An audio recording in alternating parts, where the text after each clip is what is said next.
ഇന്ന് നമുക്ക് Italian ഫ്ലേവറിലുള്ള chicken Alfredo എങ്ങനെയാണ് ചെയ്യുന്നതെന്ന് നോക്കാം. ഞാനിപ്പോൾ ആൽഫ്രെഡോൻ്റെ കീറ്റോ വേർഷനാണ് ചെയ്യുന്നത്. അതിന് വേണ്ടിയിട്ട് ഒരു ചിക്കൻ്റെ ബ്രസ്റ്റ് പീസാണ് എടുത്തിട്ടുള്ളത്. അത് 4 സ്ലൈസസ് ആക്കി എടുക്കണം. എന്നിട്ട് അതിലേക്ക് ലൈം ജ്യൂസ്, പെപ്പർ പൗഡർ, ഉപ്പ് ഇട്ടിട്ട് മാരിനേറ്റ് ചെയ്തിട്ട് ഒരു അരമണിക്കൂറെങ്കിലും വെക്കണം. അടുത്തത് നമുക്ക് ഒരു പാനിൽ ഏകദേശം 30 ഗ്രാം ബട്ടർ ഇട്ട് കൊടുത്തിട്ട് അതിലേക്ക് ഗാർലിക് ചെറുതായി ചോപ്പ് ചെയ്തത് ഇട്ട് കൊടുക്കാം. 1 ടേബിൾ സ്പൂൺ ഗാർലിക്കാണ് ഇട്ട് കൊടുക്കുന്നത്. ഫ്ലെയിം കുറച്ച് വെച്ചിട്ട് ഗാർലിക് ഒന്ന് ബേൺ ആക്കിയിട്ട് എടുക്കണം. എന്നിട്ട് അതിലേക്ക് നമ്മൾ മാരിനേറ്റ് ചെയ്ത് വെച്ചിട്ടുള്ള ചിക്കൻ്റെ പീസസ് ഇട്ട് കൊടുക്കാം.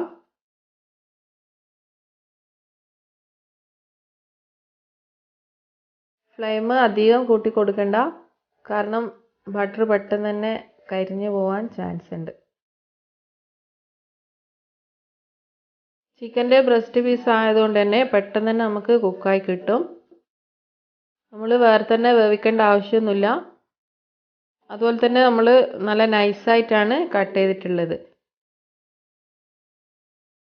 ഇതുപോലെ കുക്ക് ചെയ്തെടുക്കുമ്പോൾ ചിക്കൻ്റെ ഉള്ളിൽ നല്ല ജ്യൂസി ആയിരിക്കും. പിന്നെ ഗാർലിക്കിൻ്റെയും ബട്ടറിൻ്റെ എല്ലാം ഫ്ലേവർ നന്നായിട്ട് ഇറങ്ങി നല്ല അടിപൊളി ടേസ്റ്റ് ആയിരിക്കും ഉണ്ടാകാൻ. കീറ്റോ ഡയറ്റ് ഫോളോ ചെയ്യുന്നവർക്ക് ചെയ്യുന്നതുകൊണ്ട് കീറ്റോ ഫ്രണ്ട്ലി ആയിട്ടുള്ള ഐറ്റംസാണ് ഞാനിതിൽ യൂസ് ചെയ്യുന്നത്. അല്ലാതെ നോർമലായിട്ട് ചെയ്യുമ്പോൾ മൈദയും പാലും ബട്ടറും ഇട്ടിട്ട് ഉണ്ടാക്കുന്ന വൈറ്റ് സോസ് ഉണ്ടാക്കിയിട്ട് അതിൽ റെഡിയാക്കി എടുത്താൽ മതി. അപ്പോൾ ചിക്കനെല്ലാം നമ്മൾ ഫ്രൈ ചെയ്തെടുത്തിട്ടുണ്ട്. ഇനി ഒരു പാനിൽ 20 ഗ്രാം ബട്ടർ ഇട്ട് കൊടുത്തിട്ട് അതിലേക്ക് ഒരു ചെറിയ സവാള നൈസായിട്ട് സ്ലൈസ് ചെയ്തിട്ട് ഇട്ട് കൊടുക്കണം.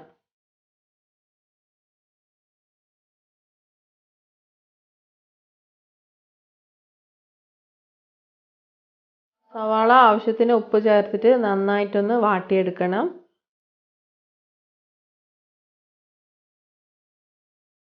സവാള ഒന്ന് വാടി വരുമ്പോൾ അതിലേക്ക് 150 ഗ്രാം മഷ്റൂം സ്ലൈസ് ചെയ്തിട്ട് ഇട്ട് കൊടുക്കാം.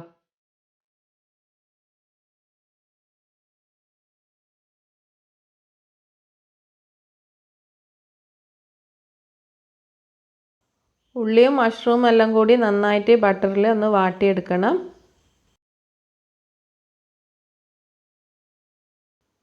മഷ്റൂം പെട്ടെന്ന് തന്നെ കുക്കായി കിട്ടും. ഇതിലേക്ക് 1 ടീസ്പൂൺ പെപ്പർ പൗഡർ ഇട്ട് കൊടുക്കണം. പിന്നെ ഫ്രൈ ചെയ്ത് വെച്ചിട്ടുള്ള ചിക്കൻ്റെ സ്റ്റോക്ക് ഇറങ്ങിയിട്ടുണ്ടാവും, അപ്പോൾ അതും ഈ പാനിലേക്ക് ഒഴിച്ചു കൊടുക്കണം. ഞാനിവിടെ യൂസ് ചെയ്തിട്ടുള്ളത് അൺസാൾട്ടഡ് ബട്ടറാണ്. അപ്പോൾ സാൾട്ടഡ് ബട്ടർ ആണെങ്കിൽ നമ്മൾ ഉപ്പ് ഇട്ട് കൊടുക്കുമ്പോൾ ആവശ്യത്തിന് നോക്കിയിട്ട് വേണം ഇട്ട് കൊടുക്കാൻ. ഇനി ഇതിലേക്ക് 4 ടേബിൾ സ്പൂൺ നല്ല ചൂടുള്ള വെള്ളം ചേർത്ത് കൊടുത്ത് നന്നായിട്ട് മിക്സ് ചെയ്ത് കൊടുക്കണം. പിന്നെ 2 കപ്പ് ഫ്രഷ് ക്രീം ചേർത്ത് കൊടുക്കാം. ഫ്രഷ് ക്രീം ചേർത്ത് കൊടുത്തിട്ട് നന്നായിട്ട് യോജിപ്പിച്ചെടുക്കണം. ഈ ഒരു സോസാണ് ആൽഫ്രെഡോ ചിക്കൻ്റെ മെയിനായിട്ടുള്ള സോസ്.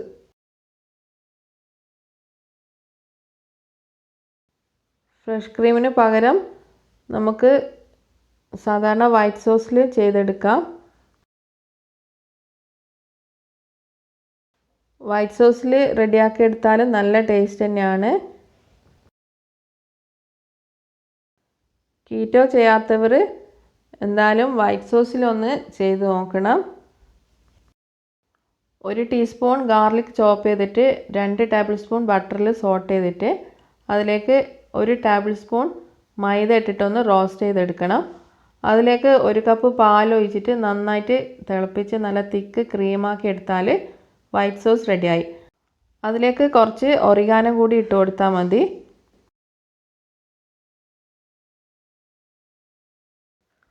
ഫ്രഷ് ക്രീമെല്ലാം ഒഴിച്ച് കൊടുത്തിട്ട് നന്നായിട്ടൊന്ന് മിക്സ് ചെയ്ത് കൊടുത്താൽ അതിലേക്ക് നമ്മൾ ഫ്രൈ ചെയ്ത് വെച്ചിട്ടുള്ള ചിക്കൻ ഇട്ട് കൊടുക്കാം.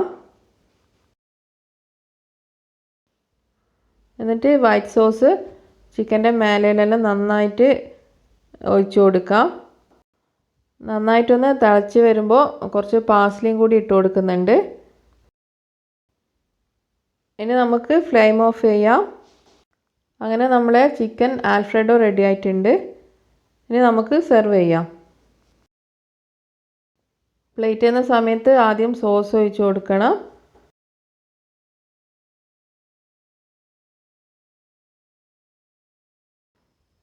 എന്നിട്ട് അതിൻ്റെ മേലെ ചിക്കൻ്റെ പീസസ് വെച്ച് കൊടുക്കാം. ഇതുപോലെ ബ്രസ്റ്റ് പീസ് വേണമെന്നൊന്നുമില്ല. അതുപോലെ തന്നെ നമുക്ക് ചെറിയ പീസ് ചിക്കനിലും ഇതേപോലെ തന്നെ ചെയ്തെടുക്കാം. ചില ആൾക്കെല്ലാം ചിക്കൻ ചെറിയ പീസായിട്ടായിരിക്കും ഇഷ്ടമുണ്ടാകാൻ. അപ്പോൾ ചിക്കൻ ചെറിയ പീസാക്കി കട്ട് ചെയ്തിട്ട് ചെയ്താൽ മതി. അധികം എരിവൊന്നുമില്ലാത്ത നല്ലൊരു ഇറ്റാലിയൻ ഫ്ലേവറിലുള്ള നല്ലൊരു ഡിഷാണ്. കുട്ടികൾക്കെല്ലാം ഉണ്ടാക്കി കൊടുത്താൽ നന്നായിട്ട് ഇഷ്ടപ്പെടും. കീറ്റോ ഡയറ്റ് ചെയ്യുന്നവർ എന്തായാലും ഒന്ന് ട്രൈ ചെയ്ത് നോക്കണം. അല്ലാത്തവർക്ക് ഞാൻ പറഞ്ഞ പോലെ വൈറ്റ് സോസിൽ ചെയ്തെടുത്താൽ മതി.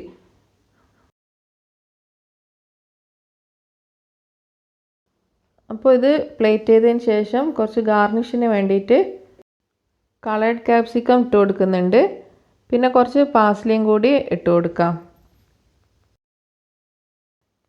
അപ്പോൾ എല്ലാവരും വീഡിയോ ഇഷ്ടമായാൽ ലൈക്ക് ചെയ്യാനും കമൻറ്റ് ചെയ്യാനും മറക്കരുത്. അതുപോലെ തന്നെ സബ്സ്ക്രൈബ് ചെയ്തിട്ടില്ലെങ്കിൽ സബ്സ്ക്രൈബ് ചെയ്യണം.